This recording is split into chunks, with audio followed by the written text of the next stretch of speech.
Hello and welcome to another episode of the ExpertCPG Commerce podcast. My name is Ryan Flynn, the founder and CEO of ExpertCPG Commerce, where we help brands launch and grow on Amazon.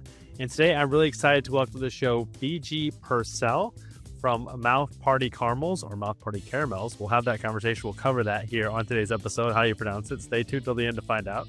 And tell the story of their brand, how they've grown really into this family recipe that has been passed down from generations into this niche of retail and gift shops, and how Fair has grown their brand as well, and how they're looking to kind of go to the next level. So really exciting stuff and some really great insights from BG today.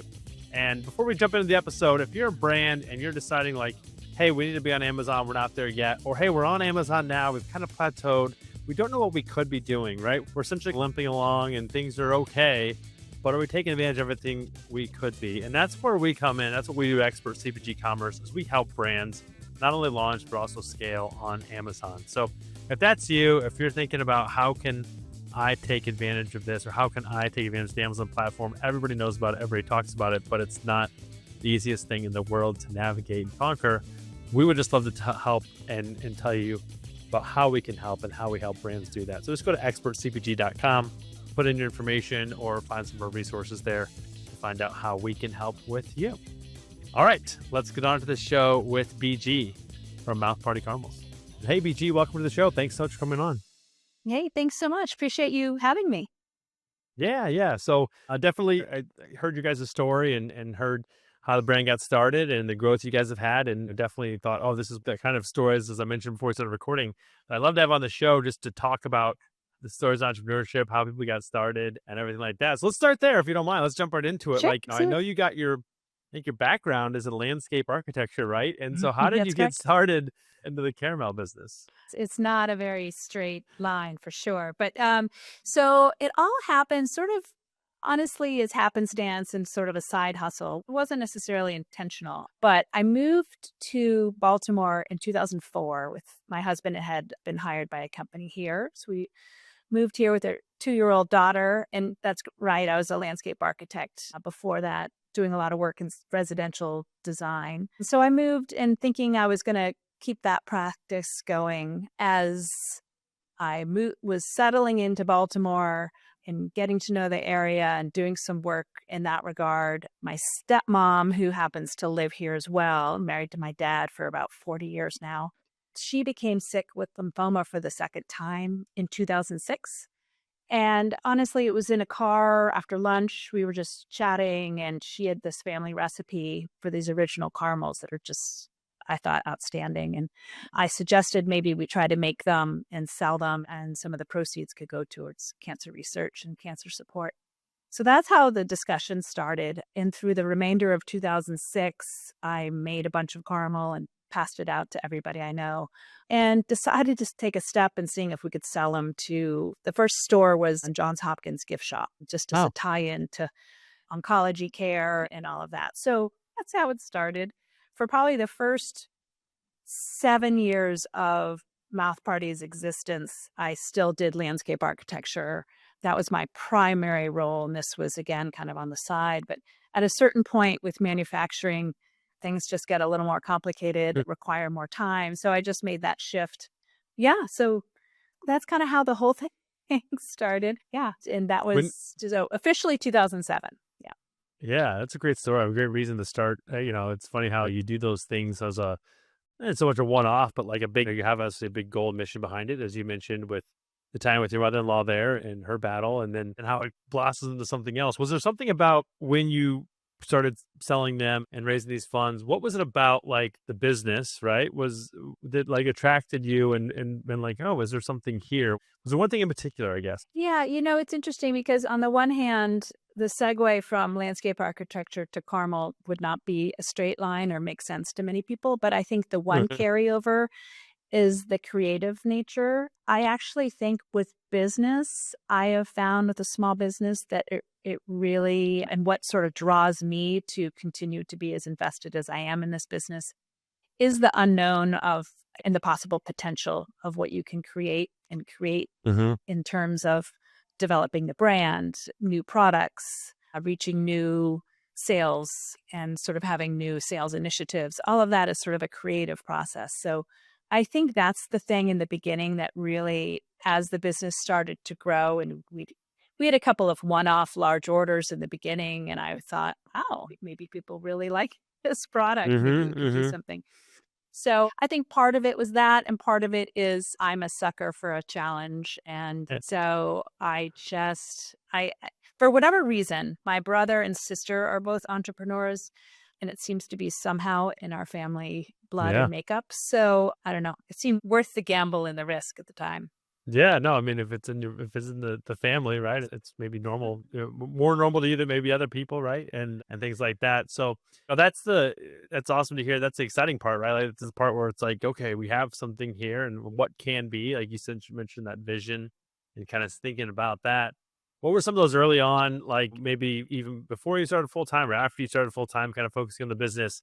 What were some of those challenges early on that like were like, oh my gosh, like how do we navigate this? How are we going to come out of this or come back from this? Like, were there anything like that happened that was like, Oh, very much, very much. So we've been in business. We turned 18 in January. So I would say there have been many instances where we've had some challenges and hiccups. But early on, I think it was, I really was sort of naive to what manufacturing was all about. I didn't really start with a set egg of capital. I didn't really think about what it would cost to actually manufacture this product as we grow and things like that. So that has been a hurdle in several stages as we've grown. Understanding that actually, if it can happen, it will happen with small mm-hmm, business, yeah, and having capital at the ready and cash flow. I mean, it's always about cash flow and how non flowing it is for many of us in the small business world. But really, it can be debilitating how all of a sudden, if you have a piece of machinery that goes off the brink and you have to get it fixed, that's could be thousands of dollars, and that can make or break whether you're going to be paying all of your expenses for the month. So those challenges have sort of come and gone and come back again over the years. One of the biggest challenges we had as a business is we used to be located in a place called Hamden, which is sort of our facility was in an old mill. It was a mm, fantastic location. There were 3 mills in this area, and they were located along this river called the Jones Falls. So in terms of aesthetic and architecture and sort of vibe, it fit what we were doing completely. I loved it. But there was a yeah, risk. We moved where the front doors were probably 40 feet from the river's edge. In mm, 2014, unfortunately, we had a total loss flood where we had water over our doors 6 feet high. And it happened again in 2016. And the first time it happened was tragic and alarming, and we lost everything and so forth. But the second time it happened, it was even more so, and partially oh wow, because we had more employees, we had more product, we had already sort of the community rallied around us that first time. And not that they didn't the second time, but it was a little like we felt like we were on the hamster wheel and weren't yeah, quite sure how to move forward from that. So that was sort of our largest challenge to date. COVID was not a walk in the park either. Without PPP, and we wouldn't be here for sure. yeah, yeah, But yeah, so a lot of it are financial hurdles. I will say, I often think if I still lived out in Seattle, if the brand, if we, there's something about Baltimore that really is pretty special in terms of the community, and it's willing to support small business and have become loyal customers. And that's definitely added to our growth and the foundation that we've built. yeah. Well, you obviously got a great product too. I mean, if people keep that's a big part of it too. But thanks for sharing some of those stories too, because again, sometimes entrepreneurship is painted as everything all rosy and this whole big picture of up and to the right, right? And it's like Yeah. there's gonna be a lot of setbacks along the way. I mean, obviously, yeah, the no one really has natural disaster on their bingo card typically when Yeah, it comes to like exactly. failures, right? And like Yeah. Yeah. that's a whole other thing that just happens usually without Mhm. any kind of warning, and you just have to deal with at the time.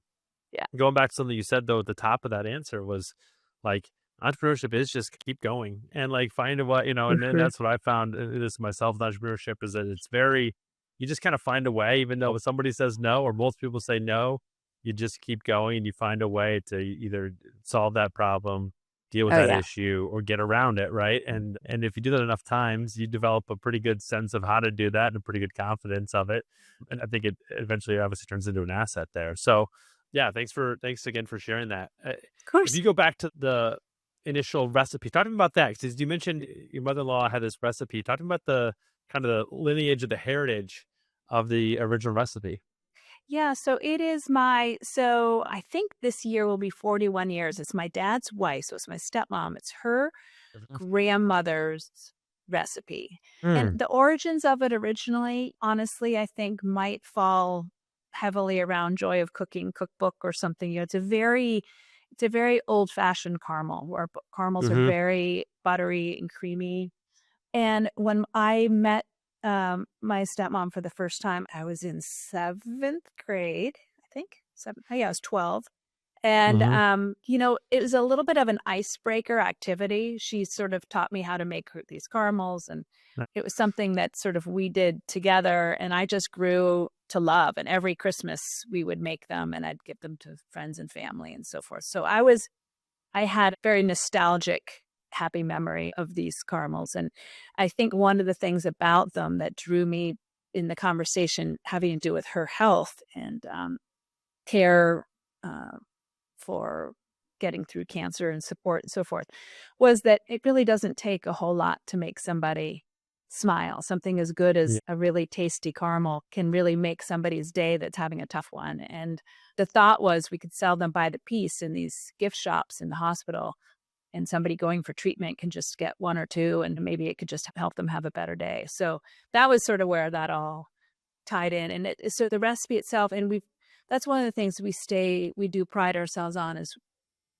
there's a lot of there are parts of the recipe that in today's concentration on allergy free and clean Mhm. ingredients that maybe we would do differently, but we don't because the product itself is so the texture and the taste, everything is just to us so perfect. And by that I mean one of the ingredients is corn syrup. So I know that there's a conversation out there as to whether corn syrup is good or bad for you and worse than sugar and all of this kind of stuff. But we do use a corn syrup that does not have high fructose in it. It is not GMO free because it's corn syrup. But Yep. I think there comes a point at which you can't be everything to all people. And I think the product itself is meant as a real treat and a sort of, I like to call it an affordable luxury, just a scrumptious treat for yourself. Right. Yeah. And so I think it so there have been back and forth sort of conversations. We tried using, tapioca syrup, Mm. agave syrup, other things, and the texture changed and the taste changed. And this is a family recipe that's made to be preserved and, in my view, is a very delicious product that truthfully is clean in that we don't use any artificial preservatives in any of our flavoring. We use very high quality cream and butter and pure vanilla and sugar. There's no preservatives to increase the shelf life. So it's as clean and natural as caramel can be. Yeah. Well, I mean, you kind of said it too, like you're popping a caramel in your mouth. It's you're not there for the health benefits of it. Just you're there for the taste, Yes. and it kind of brings you to this place. Sometimes I love caramels. It's kind of brings you to this place. Sometimes it's just like, okay, this is really good. Like this is like a Good. Yeah. nice little treat in my mouth. That's a great segue to the name because that was one of my questions. It is like a party in your mouth, and the brand name is Mouth Party. I'm curious, where did the name come? I love the name. Where did it come from? Okay, so the name is funny because when I was in college and my husband were the same, actually, I'm a year older than he is, but while we were in college, there was a term that was very frequently used for something that was just insanely good, that tasted awesome, and it was called a mouth party. Yeah. So, but I will tell you, we had the yellow legal pads, the big long legal pads. We probably Yeah. had 4 pages of names on there. I'm originally from Wayland, Massachusetts, so the term wicked was always a big term when Yeah. I was young. At one point it was wicked good caramels, and so actually, my husband's the one that decided it for me. So I give him full credit for the name. Ah, And what I love about the name is when people have all sorts of other people have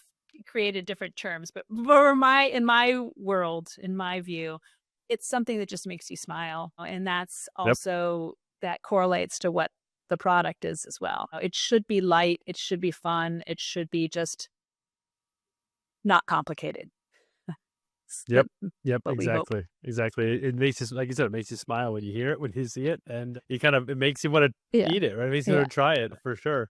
So talking about as you developed other products over the line, I guess over the years, like what other, you have multiple different kind of flavors or variants out there. Talk to me about that, like the development of Mhm. that, and like how do you go into doing what?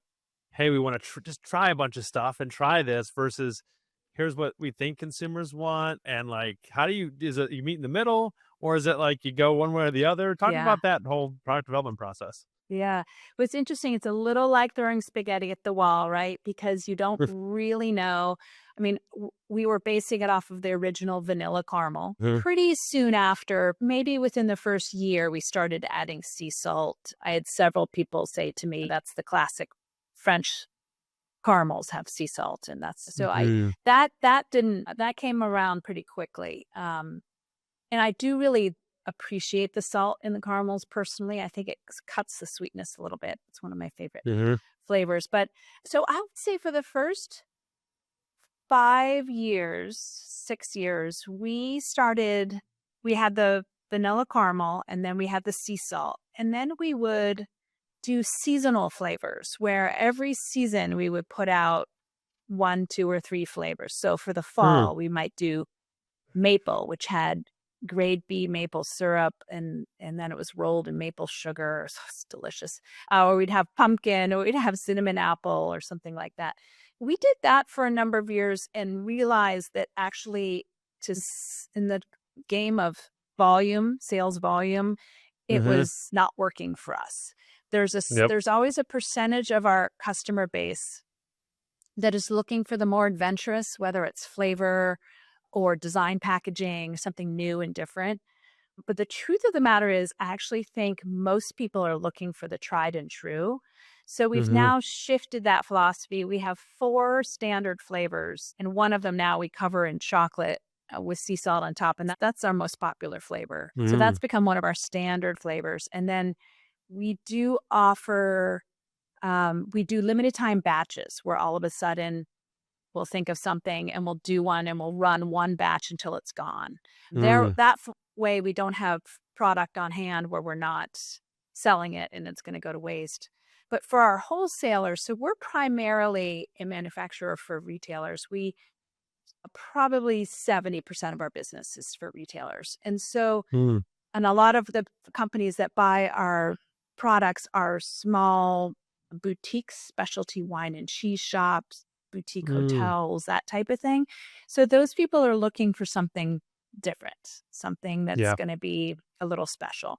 So for those customers, we do about 3 times a year, we'll do a limited time flavor. So this holiday, for example, we just released a flavor called cocoa, which we haven't done before, but that will go Mm. out to everybody, all of our retailers and our online retail customers. So it's a little like we try things, certain things we think are going to work. I have a favorite flavor that for some reason won't sell, and I don't understand it. It's so delicious.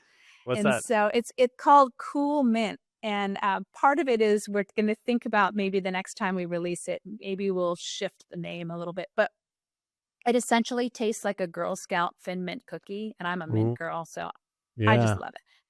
But we've tried several times, different times of the year, and it doesn't sell in the volume that we hope it will. So a lot of it is sort of just trial and error. And some things, the other complication is sometimes customers will say, well, we actually love this flavor. Please bring it back next year. And we might do that. And one of the flavors I'm thinking of is s'more. We did a great s'more Mm. caramel last year that was very, very popular. We brought it back this year and it didn't sell nearly as well. So Mm. you just really don't know. You just try to have a handle on the trends and just make Yeah. adjustments where you can. Yeah. I think I saw somewhere your site, and I think you might be required.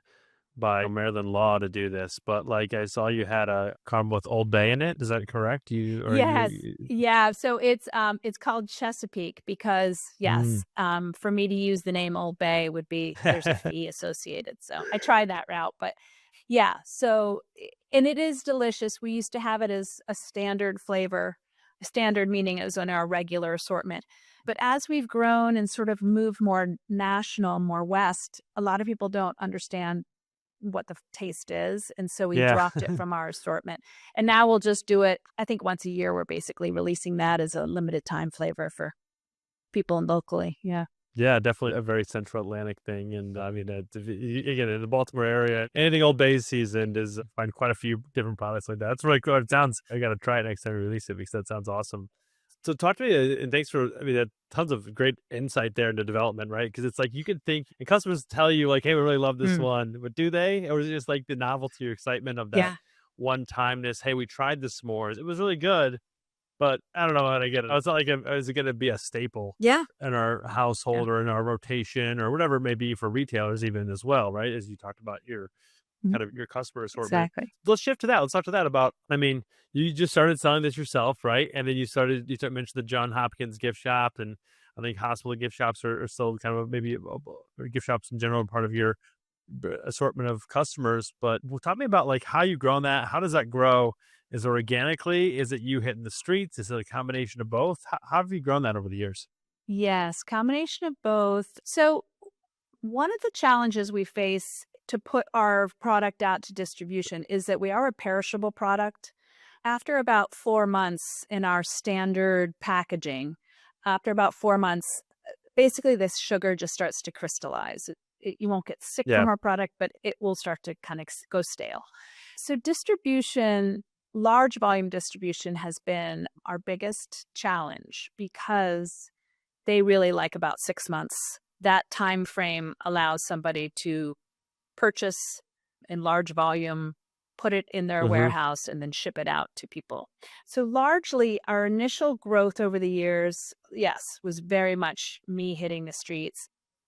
When the business was young, I have two girls, and they were young, and I joke that I'd pimp them out at the lid. They would come with me everywhere, and just sort of anybody I would introduce the product to would sort of just try and pull at their heartstrings and see if they'd give us a Yeah. chance. And that worked for the first year or two locally. Then I realized that there are a lot of requirements that you need, especially if you sell product that goes outside of your state into other states. So Yeah. the FDA becomes involved, the state. I'm licensed by the state for my manufacturing facility. So when that all happened, I realized we really needed to grow in larger volume. We tried different avenues of sales. We had independent sales reps. We had somebody in-house that just would sort of almost cold call people. Yeah. Um, we have been with the same company now for, I think, 7 years. Mm. And they're a company that started just in the Mid-Atlantic area. Their name was called NAC, and they were purchased by a company called Symbolist. And Mm. Symbolist now represents us from New England down to the Southeast. And probably 5 years ago, we started putting our product on an online sales marketplace called Fair, Yeah. Faire. And that's really worked well for us for the rest of the country. I mean, I think we're sold in every state but Hawaii, and that's largely based on Fair's reach. Now, having said that, I mean, we're in probably about 1,400 retailers, but a large portion of those are small boutiques that aren't buying enormous volume, right? So Yeah. our Yeah. challenge still today is how do we get these large volume accounts? We're really trying to pursue that with airports and large volume Mm. or gourmet grocery. And we've tried distribution, working with distributors on 2 occasions so far. The last time was probably 4 years ago. It was actually 5 years. It was right before COVID.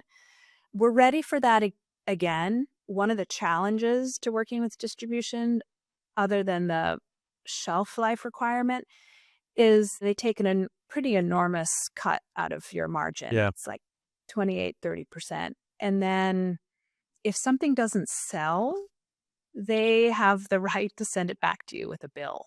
Let's Yep. say it's Wegmans Yep. grocery. That can be pretty paralyzing for a little shop. So we have Yep. been trying that in and out over the years, and now feel like our facility and our process is really pretty streamlined. And we know we can produce large volume. Now it's finding the right person to give us a chance. Yeah, no, Um, it's a great segue into my next question because as you're talking about, I mean, you have all these different wholesale customers, which is awesome, right? Diversity of customers, but then again, when they're sometimes only buying, putting in small purchase orders and things like that, and it's also hard maybe from a you can verify this like an inventory standpoint probably to know like when you're just getting a bunch of small orders, you can probably predict it a little bit, but talk to me about like the manufacturing side of it. Something you've always done manufacturing in house. Have you ever considered like has there ever been like where it's like, hey, we're gonna take this out. We're gonna hire somebody for this, or is it was like we're some we're always gonna have in house, kind of making it one of your unique selling propositions. I think I always thought we would never outsource it to third party. I really did. Now I don't believe that anymore. And I think the reason being, I think for us, a meaningful growth avenue is producing large volume of bulk caramel. Yeah. And really, that could be done by a co-op or a co-packer. That could be done Yep. by somebody else. I think, yes, I felt for a long time because it's a family recipe, I felt protective of it and wasn't quite sure how would they possibly get it to be the way we make it. And we are a small batch. We have a identity as a artisan Yeah. candy maker. So there's a hesitancy for just diving into larger automation, other people doing it, because I don't want to risk losing the cutting into our brand as it's Sure. been Yeah. developed. However, I'd like the brand to stay around. And I think we've reached a point where we really need to find ways to do some portion of our revenue throughout the year in this larger volume. And certainly, yes. So now I'm very open to somebody else doing that. And then in-house, we would keep we do several different types of packaging, and we do a lot of corporate gifting.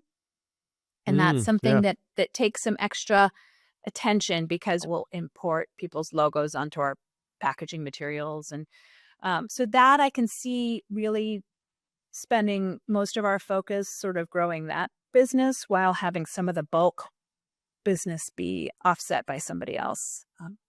So yes, I'm actually just considering that and figuring out who that might be in the future.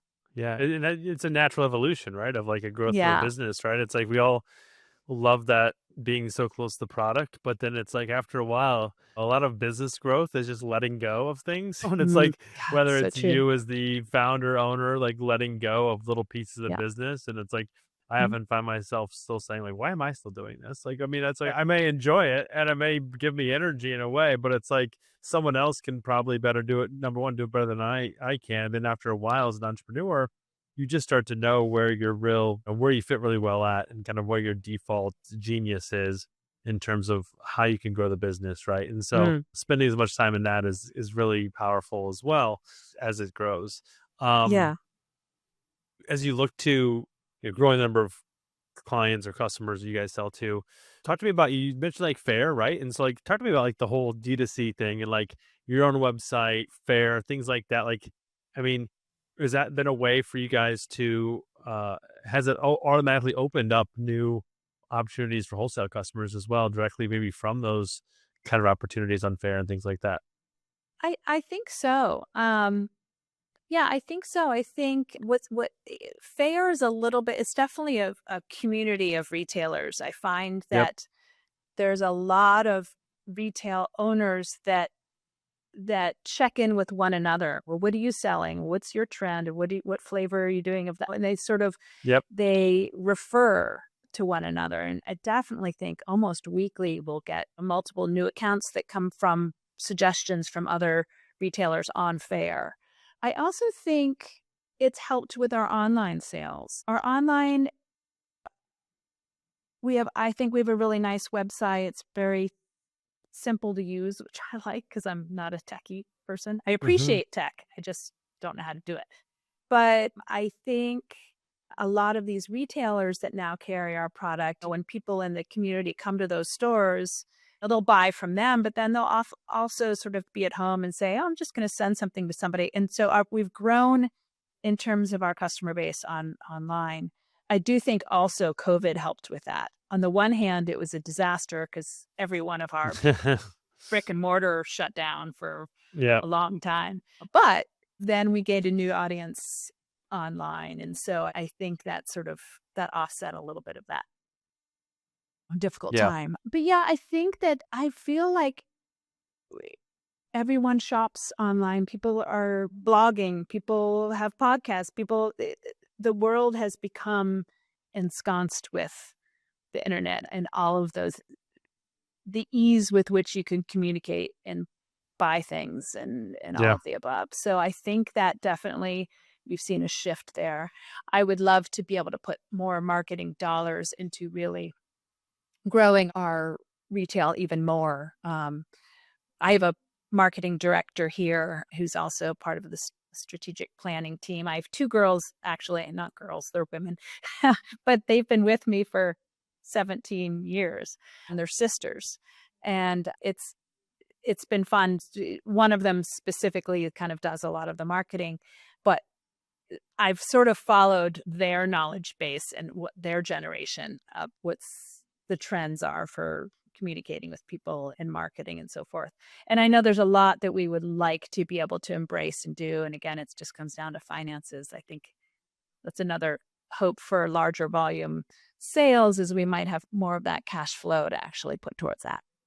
Yeah, it's like a flywheel, right? You got to kind of got to get the cash going in the door to devote to those new programs and those new initiatives and all that. And it's easy to say you want to do it I was just telling my daughter this last night. It's easy to say you want it all, right? And you want to do everything, but it's like it's just not. There's limitations, there's resources that can constrict and things like that. So yeah, if we could all wave a magic wand, if it were that easy, Yeah. right? We would. Test But and patience for sure. yes, it is. It definitely is, and yeah, for sure. Talk to us about what's what's happening now. What's next? Like what you mentioned, kind of wanting to growing the business potentially in accounts. But anything new on the horizon, or anything you want to share that's coming up here? Well, we're excited about 2025. So we've already released to our wholesale customers all of our limited time flavors we're going to be having. We tested out last year a new product that we're a gluten-free company. So we have to use a gluten-free pretzel, but it's a chocolate covered caramel pretzel. And so we tested that out and got good reception with that. So we're going to be releasing that again in the spring.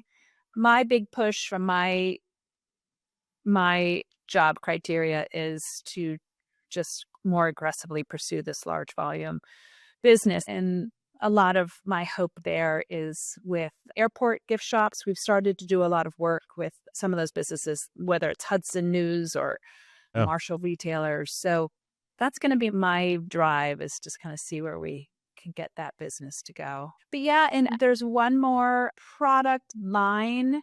We also have caramel sauces. I wanted to mention those are delicious. So I wanted to mention that too. Thank you for mentioning, because I was listening to your side. I go, oh, those look really good. Yeah. Yeah, it's super. And it truly is just liquid form of our caramels. Nice. It tastes amazing. But there is one more. There is a candy bar we're trying to develop. So I don't know when that will be ready to release. But I've gone back and forth of sort of deciding how much to focus on other things and how much to focus on just produce what people know you can produce well and do more of it. And so that's still largely where we are. We've got more room to grow in terms of just putting out our standard product. And so that's going to be my area of focus. That's awesome. That's great to hear. Can't wait to try some of those products you mentioned. They sound delicious in addition to the sauces you'd been talking about. The very last question I have for you, this is maybe a very polarizing question for you or the audience, but is it caramel or is it caramel? Like, what's your preferred pronunciation, or what's your take on that? I'm sure it's a question you've gotten before. Well, it's kind of tricky for me too, because it's caramel for me. And I don't know if that's my Massachusetts. My mom was from Pittsburgh. I don't know if it's that. I lived in Seattle for 30 years. I can't even tell you if they say caramel out there anymore. But so I don't know if it has to do with sort of my upbringing and where I grew up. But I can tell you in Maryland, people say caramel. So there are times when I'll be talking to somebody and I'll say caramel, but within the same sentence, I'll switch to caramel because I realize that's what they know. So Yeah. sometimes I'm hyper aware that I say it that way, that some people, Yeah. yeah. I like you said, I think it's just how you were brought. I mean, I was brought up saying caramel, and I wanted to make sure I was like, actually, in all honesty, I did Google it before we started recording, and I'm like, which one is it? And it's like, well, Yeah. caramel's a place and caramel's a thing. I'm like, but I've always said caramel. So Oh, I don't that's know. funny. Yeah. And So, but actually, I would think that's Carmel for yeah, Carmel. exactly. Yeah, you put a little, like a little emphasis on the Yeah. end there. Yeah. Good point. Maybe that's an idea for a future flavor name or something, right? I You could I maybe like play it. off of that, Yeah, caramel or caramel, something like that. But yeah, so exactly. awesome. Well, BG, this has been awesome to share your story, and thanks so much for coming on and telling us about it. And I guess where, last but not least, I mean, where can people? You mentioned some already, but give us your website and Oh, where can people yeah. find you and find your caramels. So our website is mouthpartycaramel.com. And Mm-hmm. that's Caramel. And our social, we do a lot of social stuff. It's at Mouth Party Caramel, all lowercase, on Instagram and Facebook. We have a special coming out for Black Friday and Cyber Monday where our products will be 15% off. Nice, Um, nice. yeah, otherwise you can always pick up the old telephone and give us a call. We're here too. Awesome. Awesome. All right, BG. Well, thanks so much for coming on today. I really appreciate it. I appreciate it too. Thank you. All right. Thanks so much to BG for coming on the show today. Really enjoyed hearing the story of Mouth Party Caramels or Mouth Party Caramels, on however you pronounce it.